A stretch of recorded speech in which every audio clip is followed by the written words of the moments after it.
राधे राधे। आज मैं आपको पथवारी माता की कहानी सुनाती हूँ और बड़ी अच्छी है, बड़े ध्यान से सुनना। कि दो सास बहुएं थी। सास बहुएं थी तो क्या करती थी वो बहू कि सुबह उठती, नहाती ना धोती और खाया पिया जो भी मिला उसी को खा जाती। तो सास बड़ी परेशान थी।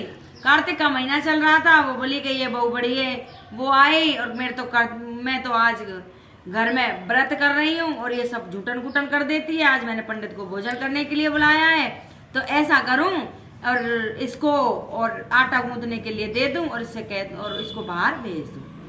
अब उसने क्या किया कि बहुत सारा आटा बोला बहू और इस आटे को गूंद जा। अब आटे को गूंद दिया, पर आटे में से क्या ले जाएगी, वो कच्चा है आटा। तो अब उसने आटा गूंद दिया।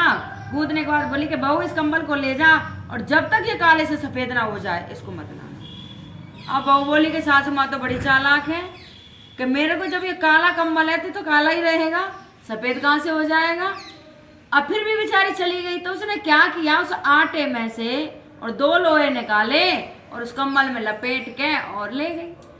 अब ले गई और रास्ते में किसी का बेचारे का अंतिम संस्कार हो गया था, वहां आग जल रही थी।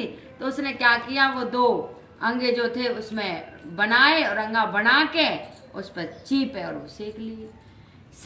सेकने के बाद वो आगे चलती है तो वहाँ पथवारी माता का मंदिर था। मंदिर में और वो सारी जब कार्तिक का महीना चलता तो घी दूध लगा के जाती। उस पथवारी माँ से वो सारा घी उठाया और अपने अंगों से चुपड़ लिया और लेके और चली गई। नदी किनारे बैठ के पहले तो वो खा लिए और फिर उस कंबल को धो के और वहां टांग दिया। अब पथवारी माता बोली कि ये बहू कैसी, सारी दुनिया तो मेरे पे कोई घी चढ़ावे, कोई दूध चढ़ावे, कोई नला के जाए और ये तो मेरे से ही उठा के मतलब खा गई।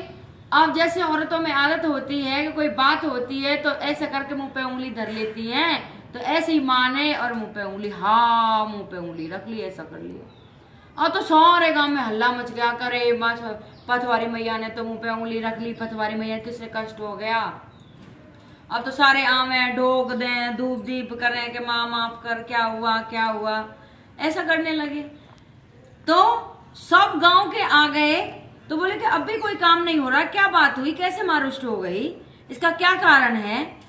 तो वो जब उसकी सास को याद आई कि मेरी बहू भी थी एक और वो वहां मैंने उसको कंबल भेजा था कि इसको जब तक के काले से सफेद ना हो जाए वो ना जब तक मत आइए, तो वो वहीं बैठी है। एक बार मेरी बहू को और बुला के लाओ। अब उस बहू को बुला के लाए तब बहू बोली कि देख ले तू ही बात कर ले, अगर तेरे ही ढोक देने से कुछ हो जाए, तूने कोई गलती की हो।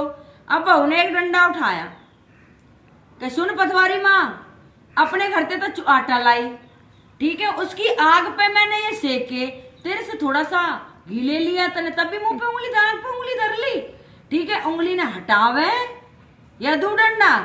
अब तो माँ ने फट से उंगली हटा ली कि ये तो कुछ जानती नहीं है, कुछ नहीं है, सब दे देगी, ये तो मेरे में डंडा ही मार देगी। क्योंकि भगवान भी जब भी प्रसन्न होते हैं जब नहीं जाते अनजाने में, क्योंकि उसके मन में कोई पाप नहीं था, बैर नहीं था, दोष नहीं था। तो माँ ने उंगली हटा ली तो सबरे गांव में ढिंढोरा, अरे उसकी बहू तो बहुत अच्छी है, बड़ी भगतनी है। और माँ ने अपने मुख से उंगली हटा दी और उसको साक्षात दर्शन दिए कि बोली जा, आज से तेरे घर में बहुत खुशियाँ आएंगी, भगवान सुख शांति मिलेगी, अंधन की वर्षा होगी, सब कुछ होगा। अगर ये कथा किसी को अच्छी लगी हो तो कृपया लाइक शेयर सब्सक्राइब जरूर कर दें और आगे भी ऐसी अच्छी कथाएं आती रहेंगी। कमेंट में लिख के जरूर भेजें कि ये कथा कैसी लगी। राधे राधे, सभी बहनों को मेरा प्यार भरा राधे राधे।